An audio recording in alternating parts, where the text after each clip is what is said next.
One thing that has been suggested to me ever since I started drawing, and ever since people started seeing it, was that I started coloring my own artwork. And don't get me wrong, I like the idea of coloring everything I've drawn. It's just, there's one problem. I don't know where to begin, or at least at the time I didn't. More often than not, I always see my creations colored, so I already have an idea of what kind of colors will be associated with them. But at the same time, there was this nagging feeling of, okay, so which color goes where do I start? And it's one thing to visualize it, but it's a whole nother thing to start doing it. Something about doing and actually putting the colors together is a little intimidating. And I felt the same way about another, I guess, simpler method, which is shading. For me, it's always been the question of like, okay, where do the shadows go? Where does this particular shadow go? Where's the highlight? And then where's the darkest points? And applying them in the right space is a tall task. And it can be scary to the point that I just decide not to do it altogether. But if I'm going to move forward, I'm going to have to figure these things out. So when it came to coloring my own artwork, again, I already have the colors in mind. It's just what medium would be perfect for it. Now, when I was studying, I did a lot of different mediums of artwork, from oil painting to watercolor. And I definitely considered those when it came to coloring my own artwork. So at one point I was thinking, well, I did do oil painting, but then I also realized how much I struggled in that area. It was hard to kind of control all the pigments the way I wanted to. And I felt like anytime I got it wrong, I felt like I was wasting the paint. I felt like I was wasting all the materials I had. So then I moved over to watercolor. Watercolor seemed a little bit better, seemed a little bit easier. But then there's still that feeling of you can lose control, especially if there's too much water. If the medium is too wet, then everything starts to slide together and all the colors start mixing together in a way that you didn't want it to. And then as a result, your piece comes out looking not ideal. Like it come out looking like crap. It wouldn't look all that good at all, because that's not how you wanted it to look. Imagine trying to shade a character, trying to say that, okay, say your character's blue. So you got light blue for the highlights, mid blue tone for the mid-tone pigments, but then you have this dark blue for the shadows and for the darker stuff. But because you have too much water, now everything's starting to blend together, and it's almost like you can't tell what's light, what's dark, and what's in the middle. And that for me is frustrating. But then again, that could also be me being a perfectionist. So me having any mistakes or making any mistakes is a problem. Especially when I want my outcome. I want the final piece to be so good. I don't want to mess that up. And that's a frustrating thing for me. That's why when it came to watercolors, I tried it. I gave it a shot. I tried testing the medium out before I actually bought a full-on watercolor set. But by the end of it, I was just going, okay, I don't think this will work. It's too scary to mess up, to make a mistake. So then I kept looking online about what other mediums could work for me, and I thought about color pencils.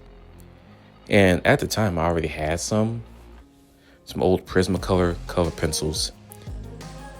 And I thought, well, sounds like a good idea, but from what I've seen, the results always look so scratchy to me. And I wasn't okay with my artwork being like that. I wanted a smooth finish, which that was something that I was really trying to strive for whenever I would color my artwork. It's like I don't want the line work to be disrupted by all this scratchy pigment that's there, all this scratchy color that doesn't give off a polished look.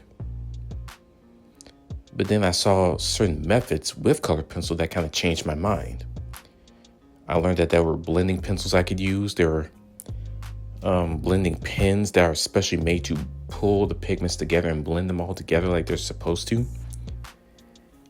And all I thought about was that, okay, there's a way to do this. There's a way to work this out. So I make my way to the art center. I get the materials, and I just took one little small piece. It was a Spider-Man drawing that I was coloring. And I decided to just take a finesse blending pen, and I just blended it. And it pulled together so nicely. I loved how the color came out, and it looked so smooth. And from then on, I was like, okay, I'm sold. Color pencils just might be the way to go. But I didn't stop there, because the demand to color my artwork was starting to grow a little bit. And don't get me wrong, it's not like a whole crowd of people were telling me to color it, but just people passing by, seeing my line drawings or seeing what I can do, and thought, you really ought to color that kind of stuff. I can't wait to see what it looks like colored. And all I'm thinking is, I kind of fell back. Because despite how successful the first attempt was, I kind of went back to just, let me just shade. Let me just work on shading and shadows. But I knew at some point, eventually, I'm going to have to color. I'm going to have to color my artwork and be comfortable, be confident in it, in the process and in the result. So I go back again. And this time with the idea of, well, let me try solvent. Because along the way, I ran into another problem. Those blending pens could only do so much. And that's the thing, whenever you're blending something with such strong color, the thing that you worry about is, okay, now how do I clean this pen or this brush enough to where that color won't show up on the next thing? Because you're dealing with a different color when you move on to the next part. So you don't want that previous color to blend in with the new one. And to cut out the middleman, with those blending pens are like markers. So it's kind of hard for me to clean that enough to where that previous color doesn't move to the next one. So now I'm thinking, well, there's also the method of using solvent. And at the time it was recommended to use Gamsol.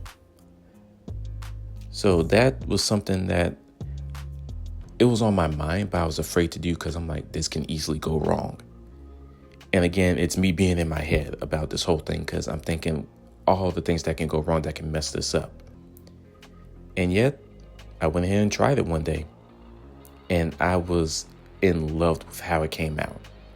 I loved it. I loved how it played out. And to this day, I'm still doing it. I'm still using the solvent. And I've gotten even a little more confident with coloring my artwork. So this is something that I would say to anyone who's trying something new, especially when it comes to coloring your artwork. Find your medium, test those mediums, and see which one gives the best result that you are most impressed with. And when you find your medium, stick with it, mess with it, and even play with it some more. Approach those things that seem so intimidating. It really does. Because you'd be surprised at the real outcome. So when we look at this, what's the first thing that comes to mind? Plankton?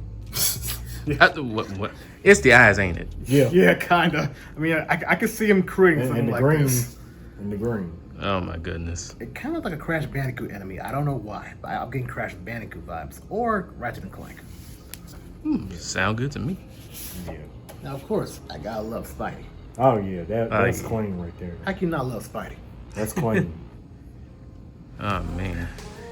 And right here, this right here. Yeah, a friend requested that. He told me what he wanted the design to look like. And Yeah, I I mean, love the details with the fist, the flaming fist. yeah, that was my first time doing an action shot. So Yeah. Natsu Dragon will eat your heart out. You know, his face can remind me of Alien X a bit. Like it's just a helmet. yeah. But overall, not a bad job. Yeah. And last but not least, this dude, PJ. RJ. RJ, right. I'm sorry. That RJ. is an R. I'm sorry. My mind's somewhere right now.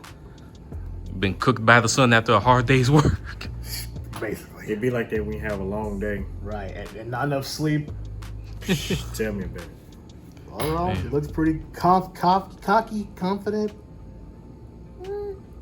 a little bit on the bright side, a little bit.